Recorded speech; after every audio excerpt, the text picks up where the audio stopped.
So let us now begin our morning session. I'm James Wiseman, moderating this morning, and very happy to introduce Professor Stephanie Kaza, Professor of Environmental Studies at the University of Vermont, also the founder of the University of Vermont Environmental Council, and a past president of the Society for Buddhist-Christian Studies. Stephanie, as you know, will be with us all morning making presentation, but also has worked out a special format so that at times we will be breaking up into small groups. There will also be occasion towards the end of the morning to have questions and answers from the group as a whole. So we'll let Stephanie explain the format.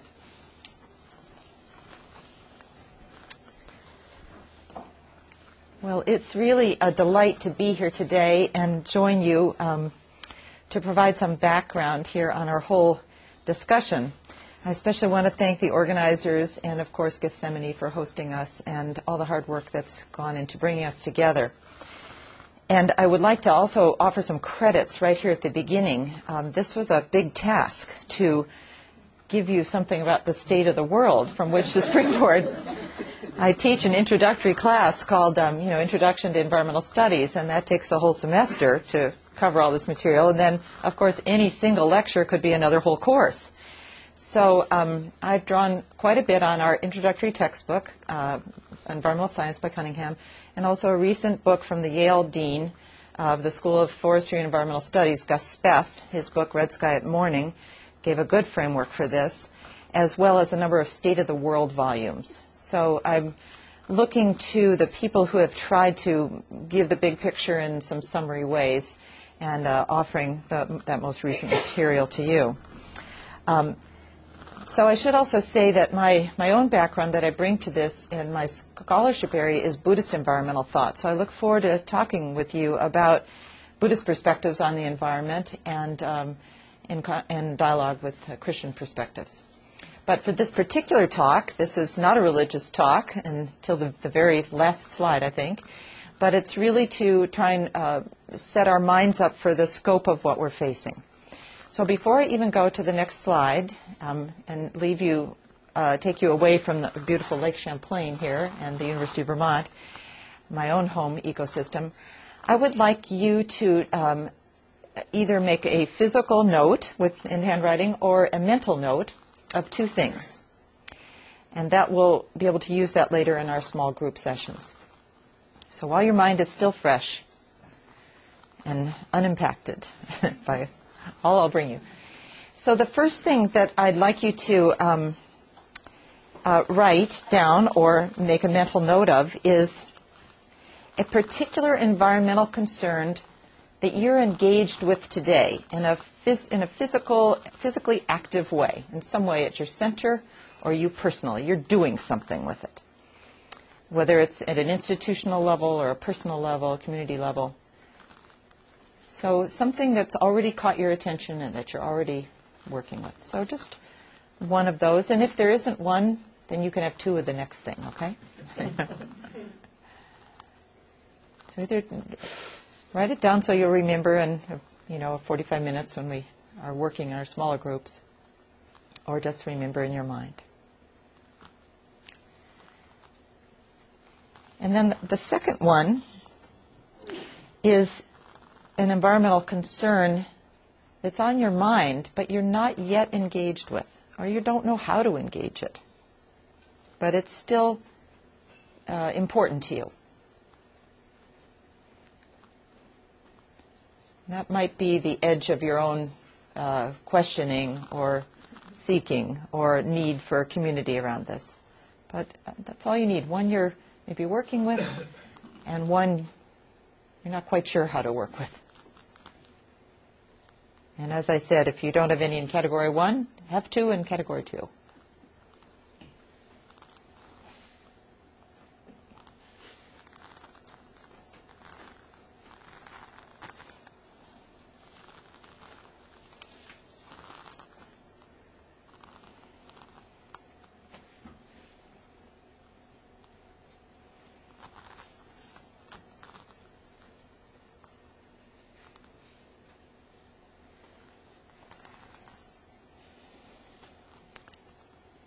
Now, I started with that because I've learned from my students that it's very important to stay grounded in the arena of your own work when you start to think about the environment, because there's so many scales at which so much is happening.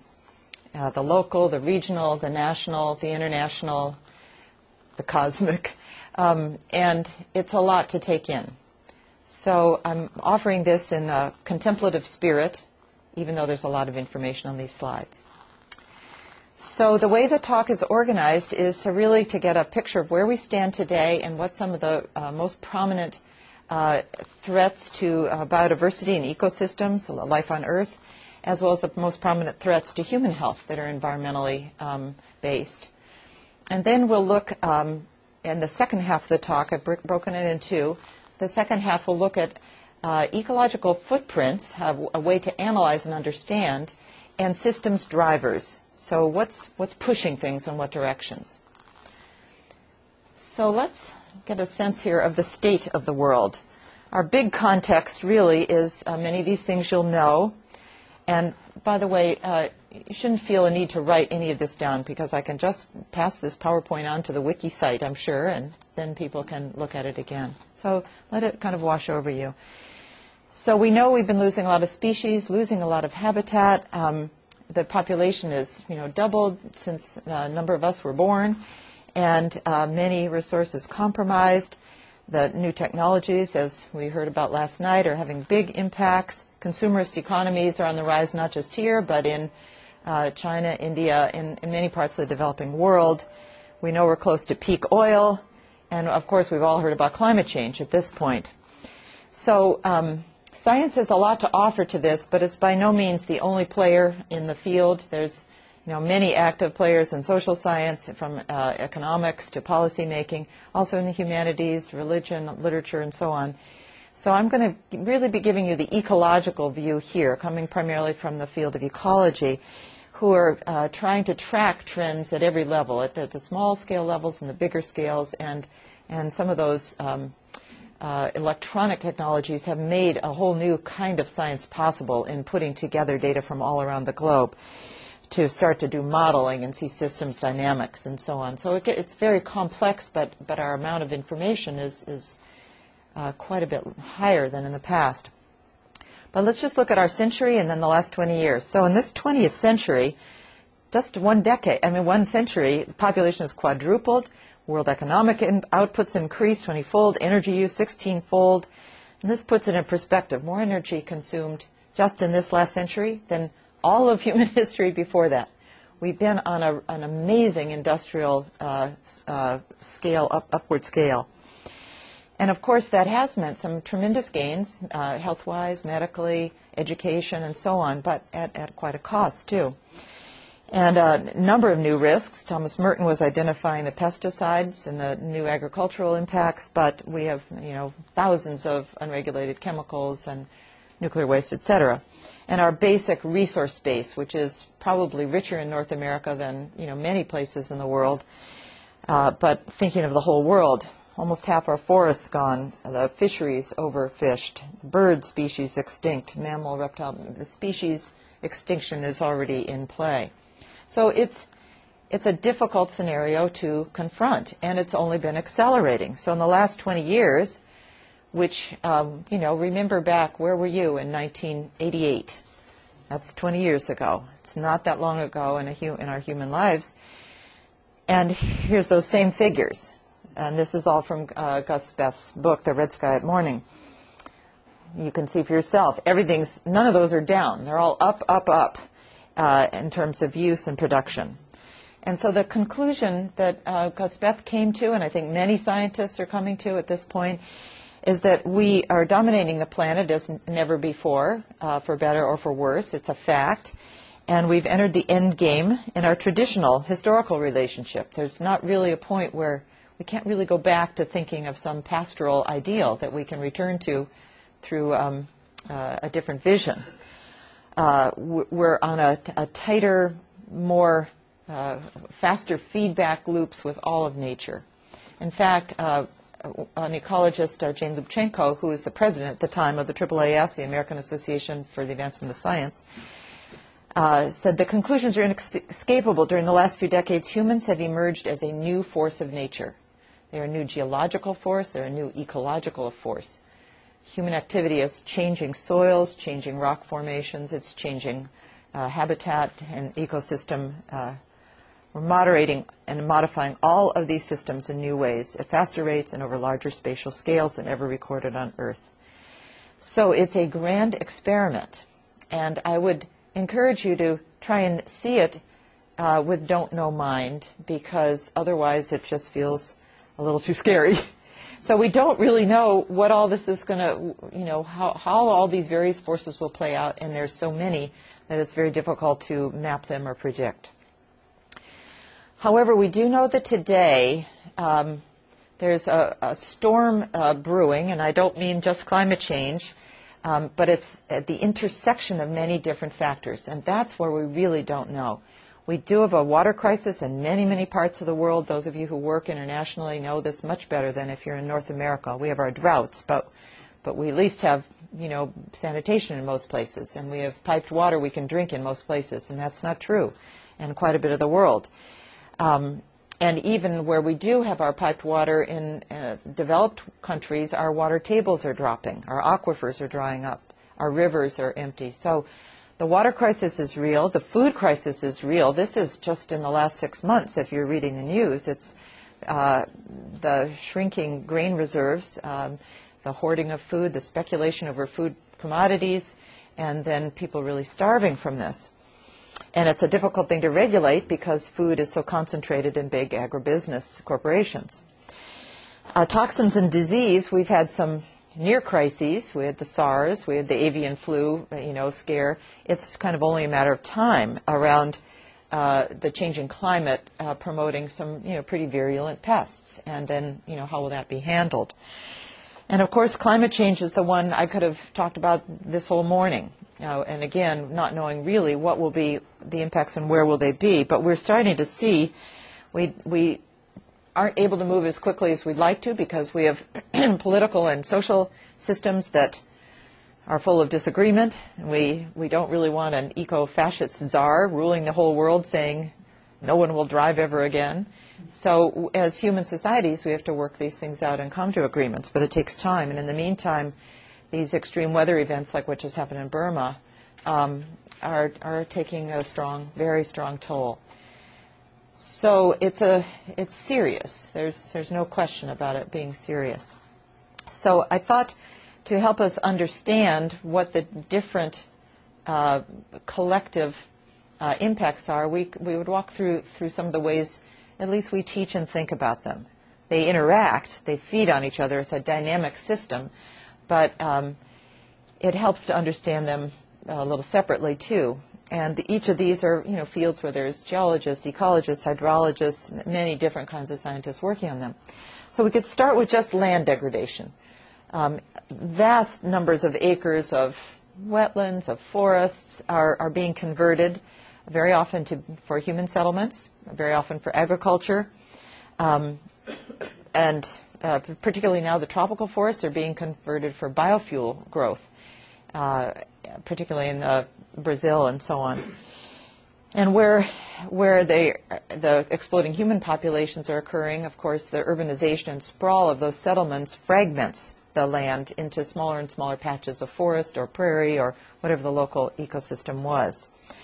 And where agriculture has really expanded into dry areas, it overtaxed the land. We get these patterns of desertification, very strong in Africa, across the middle of Africa, and China. This is a picture from China. It's a very daunting picture from China, where the dunes just keep moving and blowing, and it's actually a real concern for the Olympics this summer in Beijing, that they'll have one of these massive sandstorm attacks. And this doesn't just happen over there. The winds pick up these dust storms and sandstorms and blow them across the Pacific. They land in North America. So wherever land is being degraded, the impacts aren't just local. They are local as well as global. And we're just now beginning to be able to really track them and see how widespread those effects are. So all the impacts on our very beautiful and naturally rich lands. This is a map just to give you some sense of it. These are the types of soil degradation. So everywhere you see orange is erosion through water impacts, flooding and runoff. Yellow would be the drier areas, so you're getting more blowing of soil through wind erosion. Chemical deterioration would be from, too much fertilizer, pesticides, that kind of chemical impacts on the soil, or pollution from cities.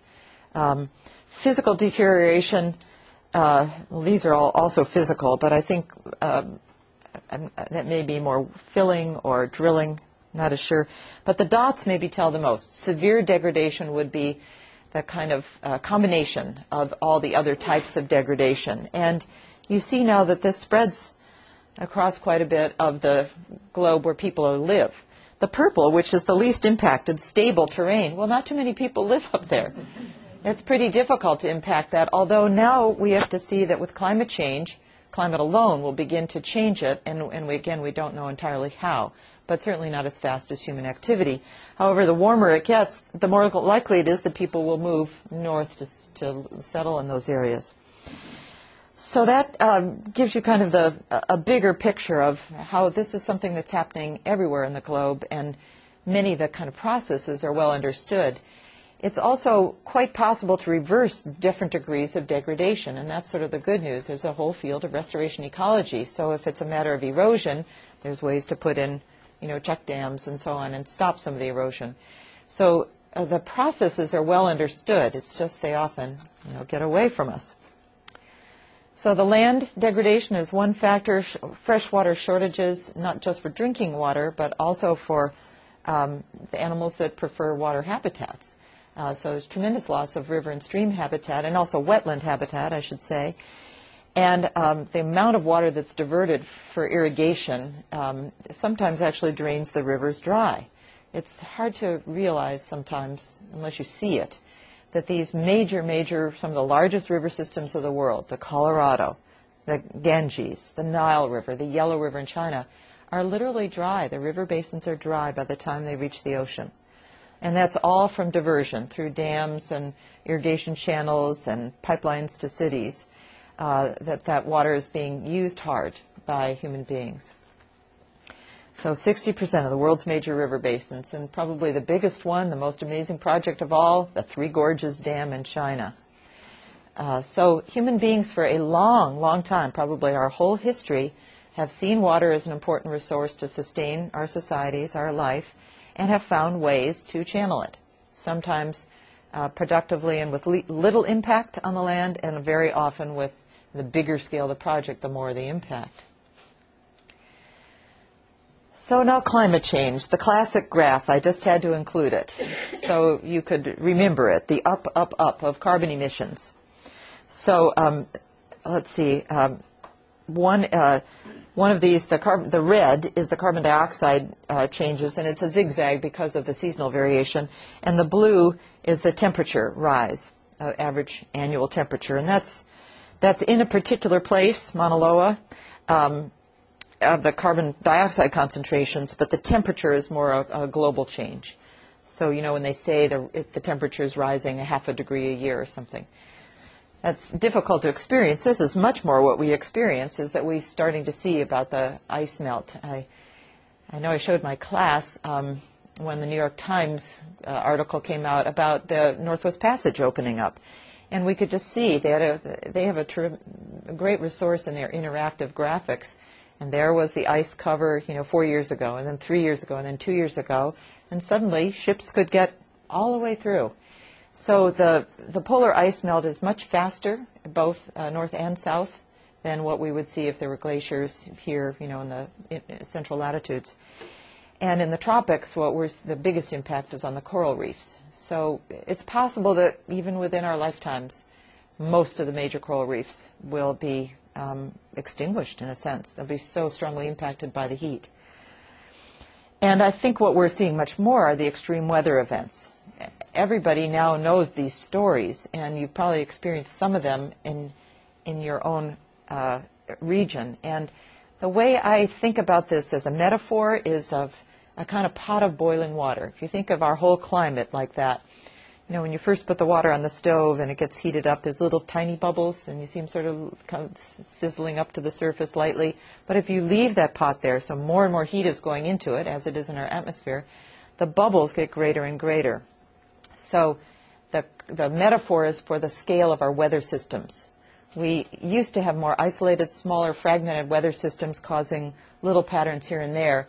But with the heating up, there are bigger movements of air, bringing, you know, big movements of air off the Gulf of Mexico, for example, and fueling hurricanes and cyclones, or big Arctic air masses coming down and impacting. So it's a little more unstable and precarious because the scale of the air movements is so much bigger. So if an area is in drought because all the air is moved to another area and carrying the moisture off, it may stay in drought for 5 years, and so on. So the scale is what's important. We don't want to overlook the ozone depletion as well. Again, in this country, we don't notice it as much in the wetter northern climes, but in the south, the real risk of skin cancer is there, and certainly in Australia and New Zealand, this is much more topic the news. And what climate change often refers the most to is this greenhouse effect of the heating of the atmosphere that's sort of trapping the carbon dioxide underneath it. So that's sort of the good and the bad news. Without that greenhouse effect, we wouldn't have life on Earth. That's what really protects us from the scalding rays. But as it builds up underneath from all our activity, we get a graph like this. So we've talked about land, water, climate, but over-harvesting itself, just the use of all of our natural resources, is a tale as old as humankind and all animals for that matter. Human beings are really just extremely skillful animals. You can think of it that way. And harvesting what we need for our nests and our food sources has taken on a scale that no squirrel or, you know, mouse ever could have conceived of. So what we've really impacted here, a lot of the marine fisheries have been overfished for a long time. I just mentioned some of the big ones. And of course the forests, any of you like me who are tree lovers may particularly experience this in a great sorrowing way, the loss of the whole coniferous forest, quite fragmented now, of the west coast, of the old growth redwoods.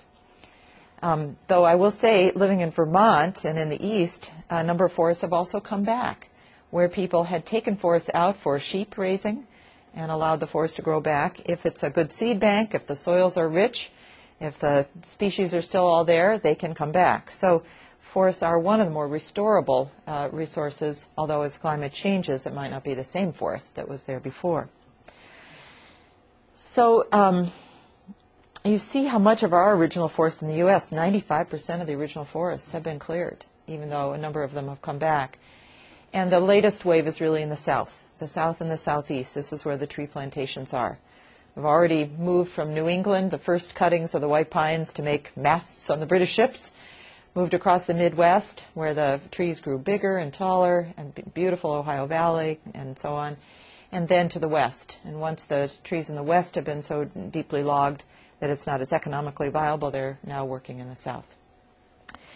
So unfortunately, we've been waiting for this sixth great wave of extinction, but we're actually in it at this point, and we've lost a quarter of our mammal species, of our bird species, of our reptiles. The amphibians are particularly hard hit by the climate change. Now this map is not of the species that are gone, but I want you to see the biodiversity hotspots, where there's a very thick proliferation of unusual, rare, or endemic species. So it's everywhere that it's kind of red. And they're actually named and known, you know, the ecologists love to study here. The California Floristic Province, for example, all of California, it's not just that it's an unusual place that draws people, but because of the combination of the northern flora from Oregon and Washington, that northern Pacific coast, and the southern flora coming up from Mexico, it's a very, very rich place. And it was once very tropical, and now it's dried out, so you have refugia all through the state of wetter and moister places. But again, you can look some of the others, the Caribbean islands, all these tropicals, this land bridge all around the the western coast of the tropical Andes. And of course, all of this is one of the richest areas of all, Indonesia and Southeast Asia. And it's why people are just so horrified at the loss of rainforest there, because we hardly even know what's over there. If those of you can see, some of the numbers are the number of species they think are in these areas. So these in particular are the areas ecologists would like to protect as a sort of genetic bank for the world, and so we could just understand the complex ecologies of these arenas. Now, any talk about threats could not overlook energy. And our very high use of energy, some have said, our addiction to oil, but you can think of it as maybe it'll be a bubble in human history, that this last century or half century has been such a frenetic intensification of the use of energy that we've gone to great lengths to find energy wherever we could. Find all the oil fields, find all the gas fields, find the coal fields, and leaving out the numbers because they're just a little bit too overwhelming. You read about any one of these extractive industries, and the number of dollars invested in them is enormous. And even just the number of coal cars, for example. If you're from North Dakota, South Dakota, Wyoming, and so on, you know those trains just keep going by filled with coal. If you're, I'll show you a little bit later a picture of Wyoming. If you're in an area where they're exploring for natural gas, it's completely fragmented the landscape. Or if you're in an area where they're growing biofuels, we cannot escape the impact of our great thirst and great need for energy, which is now being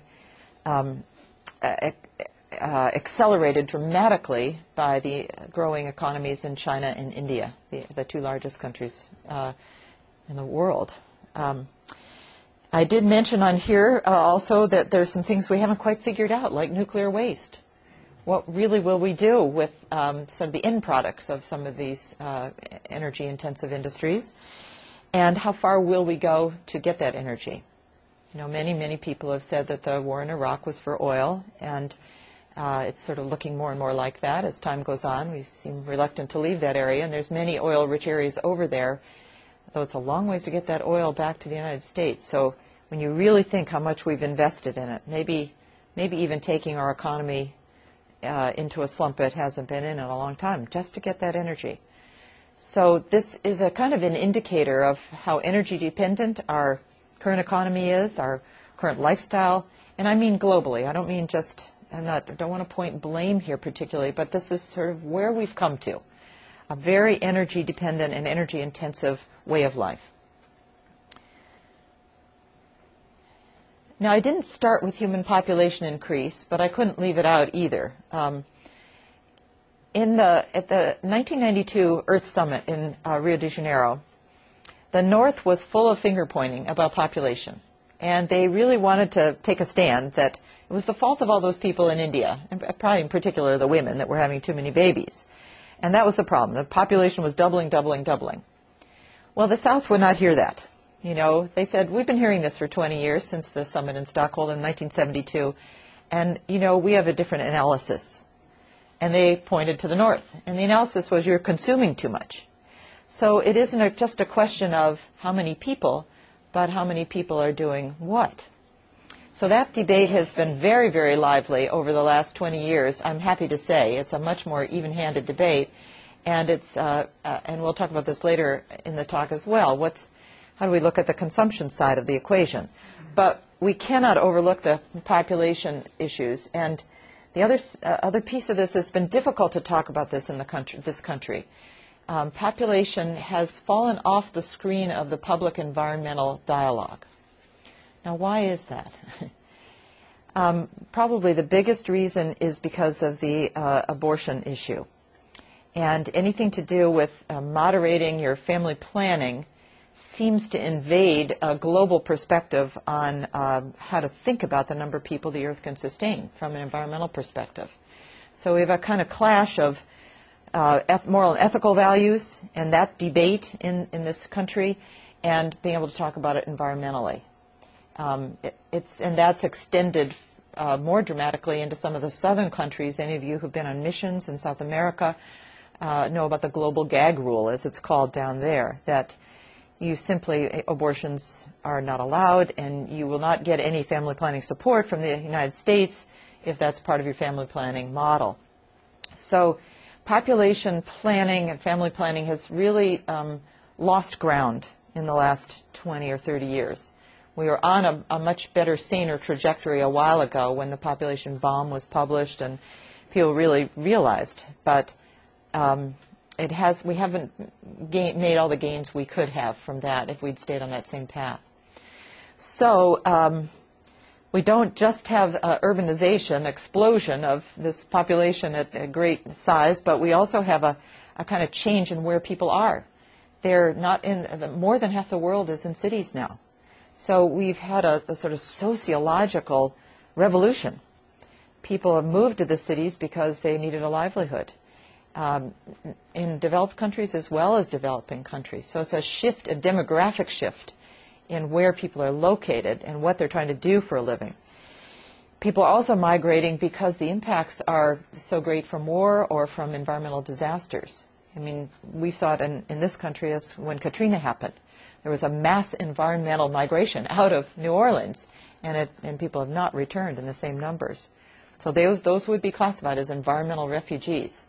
And there are many, and then of course in China and Burma, the same thing is happening right now. With human population, you get an increase in all our garbage. We just keep generating it. Solid waste as well as hazardous waste. And one of the leading contributors to hazardous waste right now is biomedical waste. You know, when you go to the doctor, they have their little place you have to put the used needles and so on. And this is really since the AIDS epidemic, some new consciousness about the possibility of spreading disease. And other illnesses we haven't, like some of the staph infections that you get in the hospital, they don't have drugs for. They're scary diseases that we need to be more careful about as a result of our waste. And as part of that, an explosion both in plastics and in electronic waste. The plastics pollution is, I put this picture up because it communicates it the most graphically, but there's now in the center of the North Pacific Ocean and the gyre that kind of makes a loop there, an area the size of Texas, some say it's getting bigger, closer to the size of Africa, but that's just a collection of plastic debris. The size of Texas. It's a slightly depressed center in the middle of the gyre, so everything that keeps swirling around in the big eddy eventually collects there. And it's little tiny bits of plastic, it's big bits of plastic. But what is happening as a result of that is that animals at all different levels on the food chain are ingesting the plastic. The plastic bags are eaten by turtles who think they are floating jellyfish. The little tiny nanoparticles are being taken in by the zooplankton who think they're little bits of phytoplankton. So plastic is penetrating our marine food webs in a way I think we haven't even begun to get a handle on. And it doesn't really break down out in the ocean. It photodegrades somewhat, but it just stays there. It loses its color, and it doesn't really physically break down. There's no nothing pushing, breaking it into. It's just getting more brittle in smaller pieces. And apparently, the leading, and certainly ships are dumping at sea, but the leading source is plastics coming off from the beach, from the land side, or from around the world. You might have a clean beach in Northern California, but if there's a trash collecting somewhere else, it'll still make it to this North Pacific gyre. And then I mentioned electronic waste because this is something of great concern and not yet well regulated. We really are trying to understand how to work with electronic waste. And for the most part now, we don't even know. It's ending up in landfills. It's being shipped to China or Africa for so-called recycling, where they actually take everything apart. And there's some very dramatic films about this, and the way things are recycled there is without proper protections, just to get anything that's still reusable, little bits of gold or wires, or one of the greatest businesses that's evolved over in China, little did we know, is that they're taking all the computer monitors and turning them into televisions, because they're perfectly good, cathode ray tubes and perfectly good housings, and so they're big factories just to do that. But in terms of international regulations, national regulations, we haven't got a handle on how to either ban or regulate or use as a trade this new growing electronic waste. And it includes, of course, cell phones and as well as computers, Blackberries, etc. And in about a year, it's going to include a lot of televisions, which are, because the old way of communicating television signals is being displaced. So everybody's old televisions will end up somewhere. So I tried to combine these areas into these 6 with some subcategories so you could kind of see the land, the water, the climate, the use of resources, energy, and population. It kind of gives the big picture. All these, within any single category, a lot is happening. You know, like I said, I gave a whole class just on electronic waste a year ago when a couple new books came out, and we could finally understand something about it. But when you put it all together, it's a pretty big picture. Now, for better or for worse, I think what's beginning to get people's attention is that the so-called human nature divide was just an idea in our minds. We've always been part of nature. We are living, breathing animals that are consuming and contributing to the natural world. And so, of course, it's having an impact on our health. And the field of environmental toxicology and environmental health is growing very, very quickly. Our understandings of disease as environmentally related and is growing very quickly, too. So I thought to add to this kind of litany or list, we should look at the human health impacts derived from environmental sources.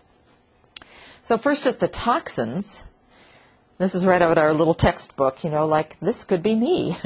And all these things coming in, whether it's exposure to mercury from fish that have high mercury levels, or pesticide and chemical exposure.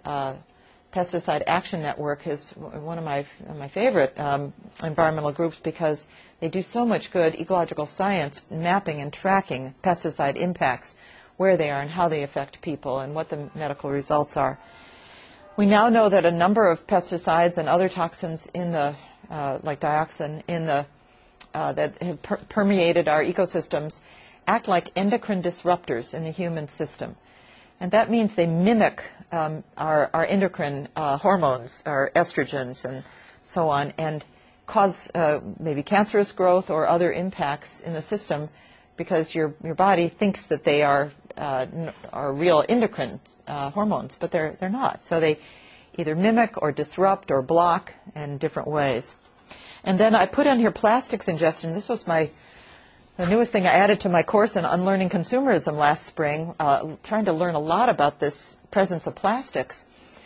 And I had the students, among our many different exercises, every week they would do a different kind of survey or exercise or self-assessment. So I had them go check the plastics where they lived, in the bathrooms and the kitchens, and we were looking on the back for recyclable numbers and trying to map which of these can at least be moved on. Well, it turned out that the highest number of items that didn't have a recyclable number on the back were cosmetics. And they were quite, in things, the bathroom supply kinds of things. And they even further, and then I gave them a little database online where you could look up your actual product. So they were to check, pick your dandruff shampoo or whatever, and see how it rates by this database. And I didn't know this myself, we found out that a lot of those scrubs, to get your skin really clean, it isn't just oatmeal in them that's rubbing against your skin, it's nanoplastic particles. So all those are getting washed down through the shower drain. And cosmetics are not regulated the same way food products are. So any of those things you see on there that say organic or natural, it's completely bogus. There's no real FDA regulation. So I'm going on about that a little bit because this is my latest sort of shocking front, I guess you'll say, the plastics.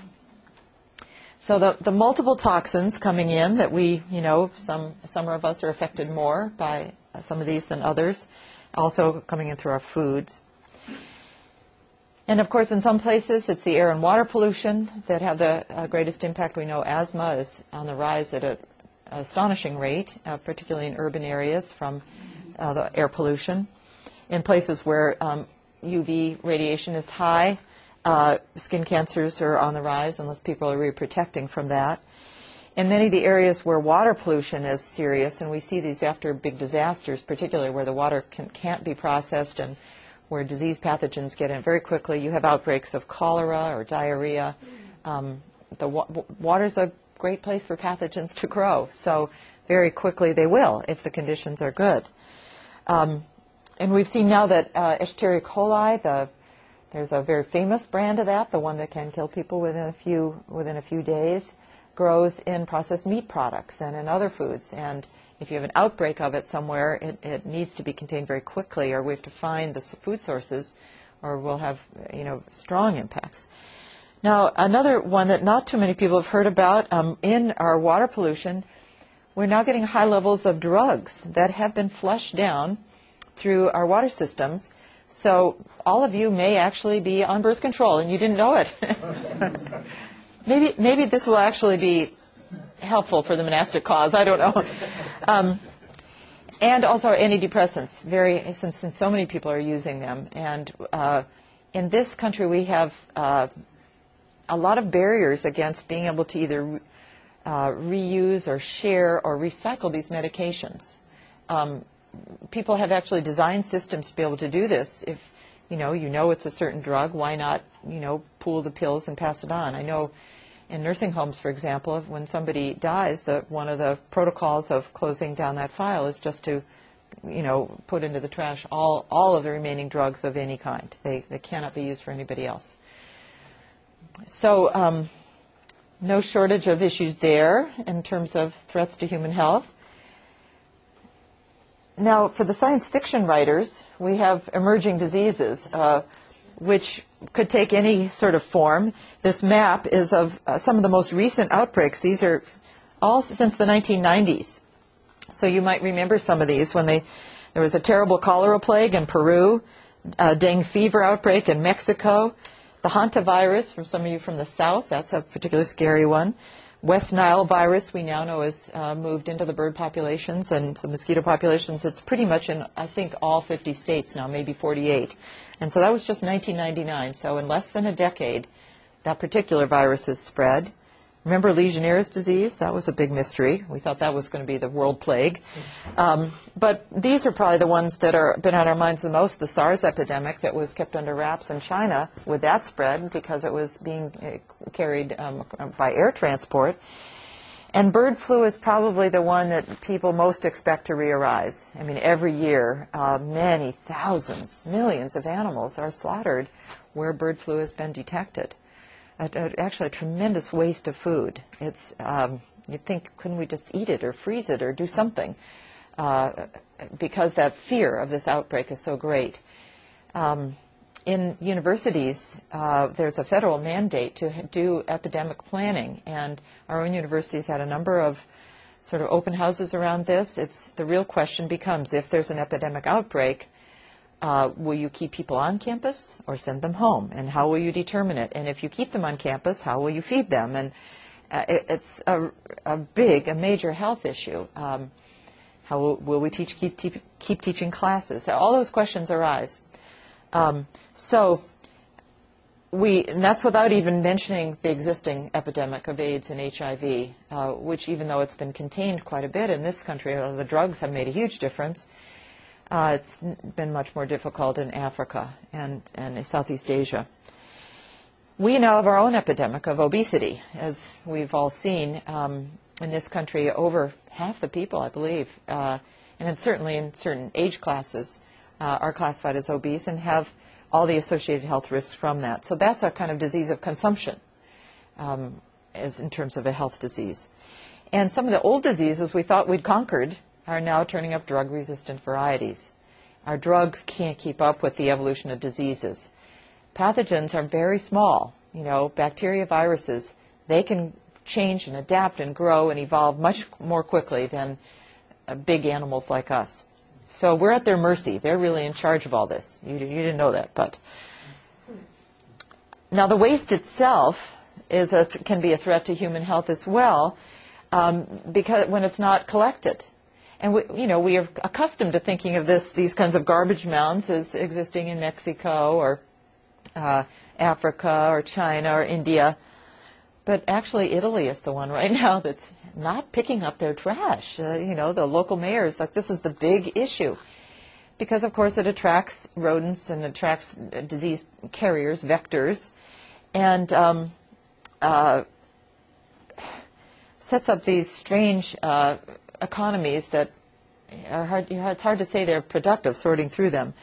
So I mentioned the plastics debris, the e-waste trade. The plastics debris gyre itself isn't affecting human health yet, but what we don't know is how the things in the food chain will carry those plastics up and through the process of bioaccumulation. We've seen that process with the DDT, mercury, and other toxins, that the little things are eaten by the bigger things and they just carry it further up the food chain. So maybe those plastics will yet make it to us. And the e-waste toxic trade, it's called in the lingo, because it's really moving toxins from one country to another. We're starting to see the tremendous water pollution in those countries. Basal Action Network has 2 very good videos on this that you can get for very cheap. I thought about bringing them along here too, where you actually see the people taking apart the computers and what effect it has. So, not to mention, heavy metals from mining, leaching into water tables, unregulated nuclear waste. And you know how long the fight's been going on about moving our nuclear waste to Yucca Mountain. Nevada doesn't want it, and the Shoshone Indians do not want it. And we all really understand that concentrated nuclear waste is a kind of disaster waiting to happen. And then, of course, war. And I thought I would just give you clip art for this because the actual images would be so horrible. But we know that preparing for war has tremendous impacts on the lands where the tanks are moving back and forth. Much of Nevada and the Southwest has many military bases, for example, and practicing your bombing. That takes a lot more to restore lands after that. Perhaps one of the greatest impacts right now of in preparing for war, now let me back up and say this, the current administration has been one of the strongest in terms of exempting all military activity from environmental regulations. One of the places we're seeing that play out right now is around sonar testing of the Pacific coast. And it has a big impact on whales and the dolphins that use sonar to navigate. And there's been suits and lawsuits back and forth and judges overturning, and then the Bush administration saying, no, I'm going to write an exemption regulation. I'm sorry that the judge ruled that way, but we're just going to change it. And so now National Resources Defense Council is now challenging that, and it's because of this issue of should military override every other possible environmental concern. So it's in the policy arena, this is a big battle. Within war itself, a number of war tactics are environmental tactics. Just they're called scorched earth policies. It might be literally burning the earth, or it might be damaging it so badly, like with Agent Orange during Vietnam. That was to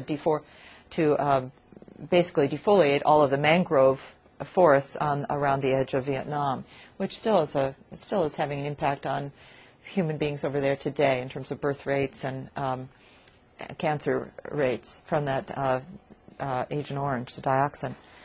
And of course, the shock and awe is shocking and awful to animals and plants. It's impressive to human populations, but it obliterates the animals and plants.